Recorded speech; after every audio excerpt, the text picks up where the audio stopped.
کے ساتھ جتنے لمحات گزرے ہیں، ایک سے ایک لمحہ جو ہے نا جی وہ بیان نہیں کیا جا سکتا. اور دوسرے نمبر پر یہ ہے نا کہ ایک ان کی بات ہمیشہ مجھے بڑی یاد آتی ہے. وہ یہ آتی ہے کہ وہ کہتے تھے کہ جو دلیر ہوتا ہے نا جی ہمیشہ وہ لیڈر ہوتا ہے، بزدل آدمی جو ہے نا کبھی لیڈر نہیں بن سکتا. انہوں نے یہ جملے ہیں نا ہمیں ہمیشہ ہمت دیتے ہیں، طاقت دیتے ہیں، اور پھر ہم اسی وجہ سے فرنٹ پر آ کر ساری کیسز کے حوالے سے تھوڑا سا بتا دوں تو آج ایک تو ہم نے جو درخواست دی تھی خان صاحب کے حوالے سے کہ محفوظ کھانا جو ہے وہ دیا جائے، اور ہم یہ کہہ رہے تھے کہ ان کے اوپر مینٹلی طور پر ٹارچر کر کے ان کو جو ہے ایک ایسے سیل میں قید کیا گیا ہے جہاں پر ان کی موومنٹ کے اوپر بھی واک کرنے کی ان کو اجازت نہیں ہے، نماز پڑھنے میں بھی ان کو دشواری ہوتی ہے. وہ بہت چھوٹی جگہ ہے جہاں پر رکھا گیا. جان کے خدشات ساری چیزیں لے کر ہم اسلام آباد ہائی کورٹ میں آئے. آپ کو پہلے بھی پتہ ہے کہ وزیر آباد والا حملہ ہو یا جو ہے جوڈیشل کمپلیکس کے اوپر حملہ ہو یا جو ہیلی کاپٹر میں آپ کو پتہ ہے کہ اس کے اندر جو فیول مکس کیا گیا اور پھر لینڈنگ کرنی پڑی اور بڑی مشکل سے اس دن جان بچی، یا پھر سلمان رشدی کا جو ہے وہ ایک پراپوگنڈا کر کے مذہبی طور پر ایک حملہ کرنے کی ایک سازش بنائی گئی ہو. تو یہ ساری چیزیں جوڑتی ہیں کہ اس وقت خان صاحب کی جان جو ہے وہ اس طرح خطرے میں ہے کہ وہ جن لوگوں نے مقدمات بنائے ان کی کسٹڈی میں ہیں اور ان کی حفاظت میں ہیں. تو ان سے تو ہمیں کوئی ایکسپیکٹیشن نہیں ہے کہ وہ کوئی اچھا سلوک کریں گے یا اچھا کوئی ان کے ذہن میں پلان وہ بنا کر بیٹھے ہوں گے. تو وہ ہماری درخواست یہاں پر آج سماعت ہوئی اور اس کے لیے نوٹس ہو گئے. دوسرے نمبر پر آج ہم نے جوڈیشل کمپلیکس میں پھر درخواست دی ہے کہ عمران خان صاحب کو طلب کیا جائے. کیوں نہیں طلب کیا جا رہا؟ طلب کرنا چاہیے کیونکہ کیس جو ہے آگے چل ہی نہیں سکتا، ایک پروسیڈنگ جو ہے وہ آگے چل ہی نہیں سکتی. تو کیس کے جو سماعت ہے اس کو جو ہے وہ چلانے کے لیے ان کی ریکوائرمنٹ ہے اور ان کو پیش کیا جائے. دوسری طرف آپ نے یہ بھی دیکھا کہ زبردستی جو ہے وہ خان صاحب کے وارنٹ نکال کر انہیں، حالانکہ اس وقت حملہ ہوا تھا، وہ زخمی تھے، اور پیش کرایا گیا. 26 گھنٹے آپریشن کیا گیا.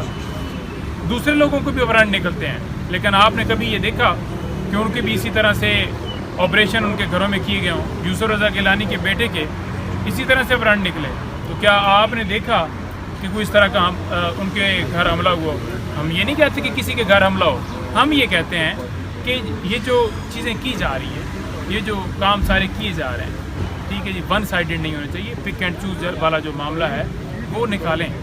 ایک طرف پریس کانفرنس کروائی جا رہی ہیں، زبردستی لوگوں کو جو ہے وہ ان کی وفاداریاں تبدیل کروائی جاتی ہیں، پہلے انہیں اغوا کیا جاتا ہے، پھر اچانک سے برآمد کیا جاتا ہے. اور دوسری طرف پروٹوکول دیے جا رہے ہیں جلسے کروانے کے لیے، ان کو سرکاری جو ہے وہ مشینری فراہم کی جا رہی ہے کروانے کے لیے. اور آپ نے یہ بھی دیکھا کہ کے پی میں ایک جلسہ ہوا ہے، ضلع کے اندر 2 قانون ہیں، ایک کونے میں دفعہ 144 ہے اور ساتھ ہی جو ہے دوسرے کونے میں جلسے کی اجازت ہے. تو یہ لیول پلینگ فیلڈ تو نہیں ہے. آپ کیسے کہہ سکتے ہیں کہ صاف اور شفاف الیکشن ہوں گے جب آپ پاکستان تحریک انصاف کے خلاف اس طرح کی کارروائی رکھیں گے کہ ان کو جو ہے جلسے کی بھی اجازت نہیں ہے، ان کے لیڈران کو اٹھایا جا رہا ہے، کوئی جھنڈا اٹھاتا ہے اس کو اٹھا لیا جاتا ہے، کوئی غبارہ اڑاتا ہے اس کو اٹھا لیا جاتا ہے. تو پھر کیسے آپ کہیں گے کہ صاف اور شفاف الیکشن ہوں گے؟ سائفر کیس کے اندر 9 تاریخ کے لیے ضمانت جو ہے ہماری فکس ہو گئی ہے، اور ہم امید کرتے ہیں کہ ڈیلے ٹیکٹس جو ہے دوسری طرف سے پھر بہانے تو آئیں گے کہ فوراً اس کے اوپر فیصلہ دینا چاہیے.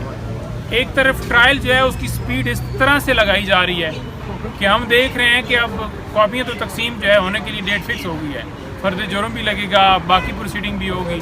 سزا دینے کی طرف یہ جانا چاہتے ہیں کہ عمران خان صاحب کو اس الیکشن میں وہ نہ ہو. لیکن یہ ان کی بھول ایسے ہو نہیں سکتا کیونکہ عدالتیں موجود ہیں، قوم جو ہے وہ جانتی ہے، قوم کا پریشر ان کے اوپر ان کو ایسے نہیں کرنا دے گا. ہم کھڑے ہیں، ہم انشاءاللہ ہر جگہ کے اوپر آواز اٹھا رہے ہیں. آج سوشل میڈیا کا دور ہے اور آپ لوگوں کی وسادت سے ہر جگہ پر ہمارا پیغام جا رہا ہے. ہم اس لیے انٹیمیٹ کر رہے ہیں اپنے لوگوں کو، قوم کو، جدھر جدھر لوگ موجود ہیں کہ یہ اس طرح کا ایک پلان جو ہے، جیسے کہ آپ کو پتہ ہے کہ توشہ خانہ کے اندر بھی اسی طرح سے ایک پلان ایگزیکیوٹ کیا گیا. تو یہ پلان ایک ایگزیکیوٹ کرنے کے لیے یہ سارا جو ہے ایک گیم رچائی گئی ہے. تو آپ سب کو جاننا پڑے گا کہ کہ یہ گیم رچائی گئی ہے اور اس کے اوپر آواز اٹھانی ہے. ایسا نہ ہو کہ پھر دیر ہو جائے اور پھر اگر ان کو سزا دے کر اور پھر ہم آ کے ڈسکشن کرتے ہیں جی کہ وہ جی یہ اجلت سے چلایا گیا, تو یہ پہلے بات کرنی چاہیے. اور میں اس لیے کر رہا ہوں کہ یہ ان کے جو ہے وہ غیر قانونی غیر آئینی جو ہیں, جو ان کے مائنڈ کے اندر جو ان کے مقاصد اور ان کے پلان ہیں, ان کو ایکسپوز کر رہا ہوں کہ اس طرح کا ایجنڈا بنے کے بیٹھے. کوئی اور سوال ہے تو کر دیں. عثمان ڈار کے حوالے سے سر بتائیے گا. دیکھیں عثمان ڈار کی جو اسٹیٹمنٹ ہے نا جی, قانونی طور پر دیکھا جائے تو اس کی کوئی ویلیو نہیں. اعظم خان کی اسٹیٹمنٹ کی کوئی ویلیو نہیں ہے. میں نے پہلے بھی گزارش کی کہ 164 کی جو اسٹیٹمنٹ ہوتی ہے نا کسی کورٹ میں بھی, تو وہ اس بندے کی مرضی سے ہوتی ہے, اکیوز کو بتایا جاتا ہے.